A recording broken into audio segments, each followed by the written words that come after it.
आज इतनी खुशी हुई सभी गांव वालों को। बाबा की पूर्ण कृपा उनके ऊपर हुई, बकासुर का अंत हुआ।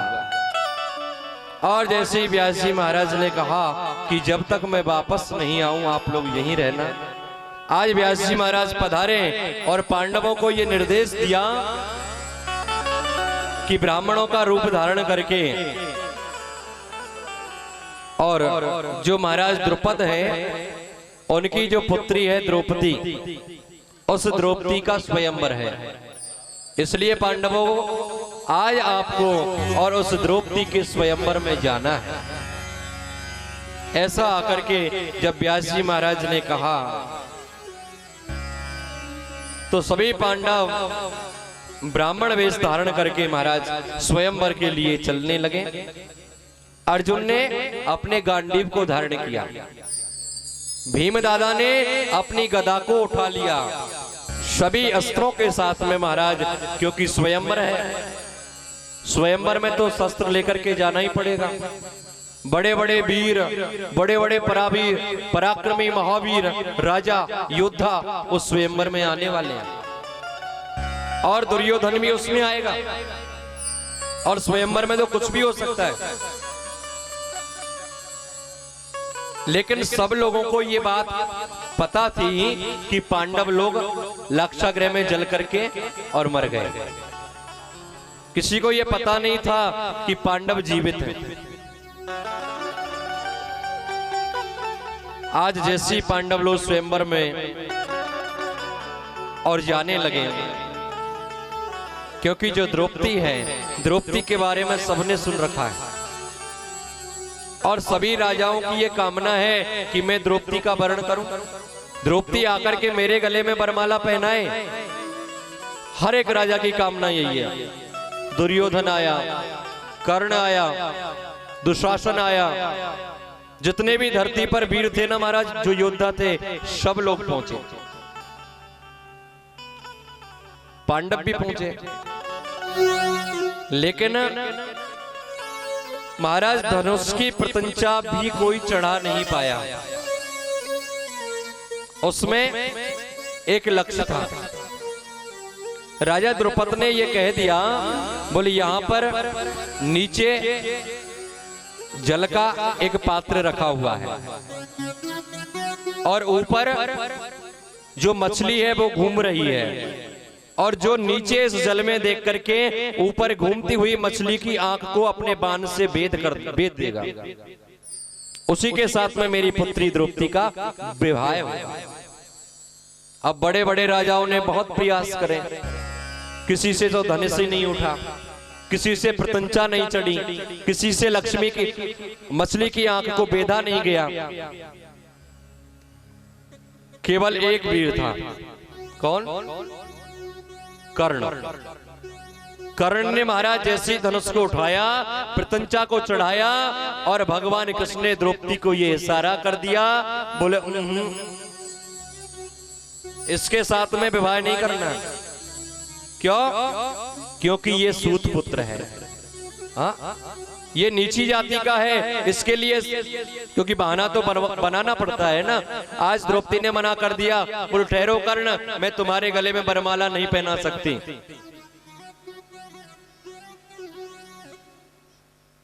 कर्ण अपने सिंहासन पर बैठ गए और जैसे ही द्रौपदी के भाई दुष्टदुम्न ने आकर के कहा कि कोई वीर नहीं है क्या, मेरी जो बहन द्रौपदी है वो किसी के गले में वरमाला नहीं डाल पाएगी क्या? आज भगवान ने इशारा किया और अर्जुन आगे बढ़े। और जैसे ही अर्जुन आगे बढ़े महाराज, अर्जुन ने धनुष को उठाया, प्रतंचा को चढ़ाया और प्रतंचा को चढ़ा करके महाराज मछली की जो आंख है वो ऊपर है, उस मछली की आंख को अपना लक्ष्य बना लिया। उसी आंख के ऊपर अपने नेत्रों को स्थिर कर दिया और नीचे पानी में देखना आरंभ किया। और महाराज एक ही बार में अर्जुन ने अपने बाण से और मछली की आंख को भेद दिया। प्रेम से बोलो। और द्रौपदी ने आकर के महाराज और अर्जुन के गले में और वरमाला को पहना दिया। बहुत से राजाओं ने इसका विरोध भी किया, लेकिन जिसकी कृपा, जिस पर भगवान कृष्ण की कृपा हो जाए उसका कोई कुछ कर नहीं सकता। आज पांडवों के ऊपर तो भगवान की विशेष कृपा है। आज जैसे वरमाला को पहना दिया, महाराज द्रौपदी ने वर्ण कर लिया। और इसमें भी एक बहुत बड़ी घटना घटित हो गई सज्जनों। जैसे ही पांडव लोग द्रौपदी को लेकर के अपनी माता कुंती के पास में पहुंचे, हाँ, और जैसे ही दरवाजे को बजाना आरंभ किया, मैया दरवाजा खोलो मैया। अब मैया कुंती वृद्ध तो है, बेचारी धीरे से खड़ी होगी, थोड़े धीरे धीरे चलेगी, तब जाकर के दरवाजा खुलेगा। और पांडवों ने तो ये कह दिया, बोले देखो मैया, आज एक वस्तु हम आपके लिए लेकर के आए हैं, आप देख करके आश्चर्यचकित हो जाएगी। मैया ने कहा, बोले ठीक है बेटा, अगर लाए हो तो पांचों भाई आपस में बांट लो।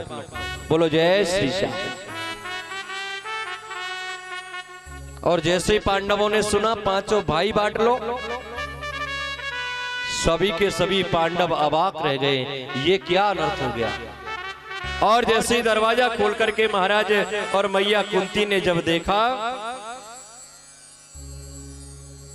महाराज कुंती मैया के नेत्रों से भी अश्रुपात होने लगा। बोले अगर मैं थोड़ा रुक जाती, दरवाजा खोल लेती, देखने के बाद में अगर बंटवारा करती तो ठीक होता,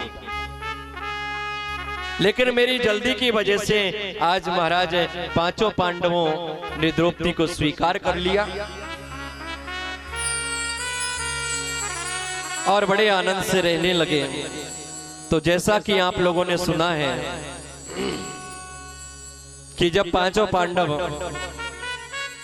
और दुर्योधन के साथ में जब महाराज जुआ खेलने लगे, और उस जुए में जब एक दिन द्रौपदी को भी दांव पर लगा दिया, सब कुछ पांडवों का लुट गया, दांव पर लग गया। और जब उस भरी सभा में द्रौपदी की लाज दुशासन लूटने लगा, हाँ? और जैसी भरी सभा में महाराज उस साड़ी को जब खींचना दुशासन ने आरंभ किया, द्रौपदी को जब निर्वस्त्र करना चाहा, तो उस समय द्रौपदी की रक्षा करने के लिए कौन आया था?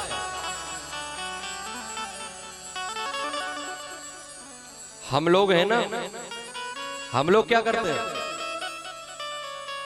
हम लोग अपने रिश्तेदारों पर विश्वास करते हैं, अपने घर वालों पर विशेष विश्वास करते हैं, इनको सबको अपना मानते हैं। लेकिन द्रौपदी भी इन सबको अपना ही मानती थी।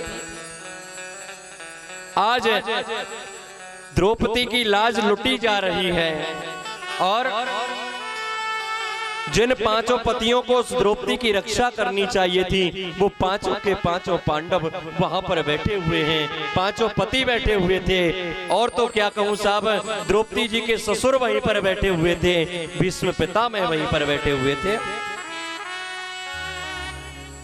आज एक एक करके द्रौपदी और सबको आवाज लगा रही है, कोई आओ और आकर के मेरी सुरक्षा करो। अरे अर्जुन, कहां पर है तुम्हारा गांडीव? अर्जुन चुप क्यों बैठे हो? भीम, आपको तो अपने बल पर बड़ा अभिमान था ना। आपके अंदर तो 10,000 हाथियों का बल है ना, वो बल कहां पर गया? मेरी सुरक्षा क्यों नहीं करते हो? सब देख रहे हैं, सबकी महाराज गर्दन नीचे को हो रखी है, लेकिन कोई भी खड़ा होकर के उस द्रौपदी की लाज को बचा नहीं पा रहा। द्रौपदी ने विचार किया, मेरे पांचों के पांचों पति और अब मेरी सुरक्षा नहीं कर पाएंगे। थोड़ी सी आस बची थी, भीष्म पितामह की तरफ देखा और भीष्म पितामह से ये कहा, पितामह, अरे आप भी बैठे बैठे देख रहे हो, आप आकर के मेरी सुरक्षा क्यों नहीं करते? गुरु द्रोणाचार्य, आप तो कुछ कहो।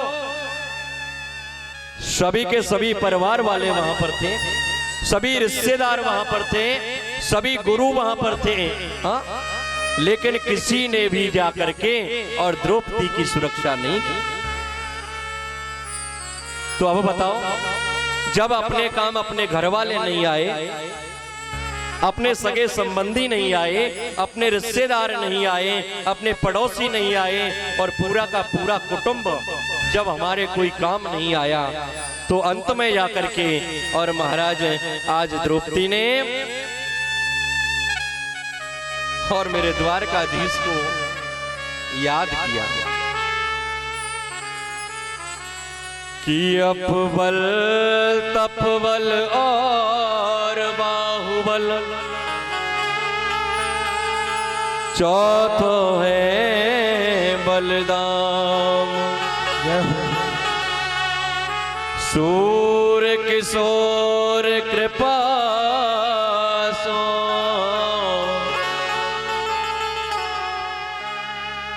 हारे को हरिणा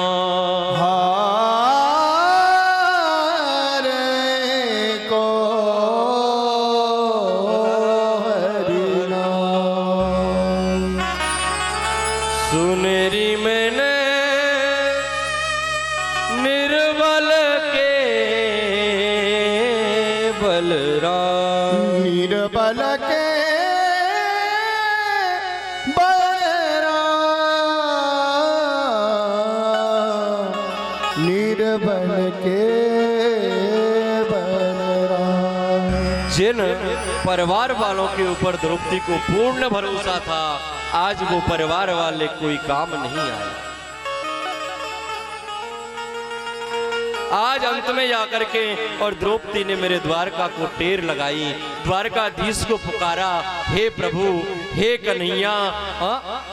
कन्हैया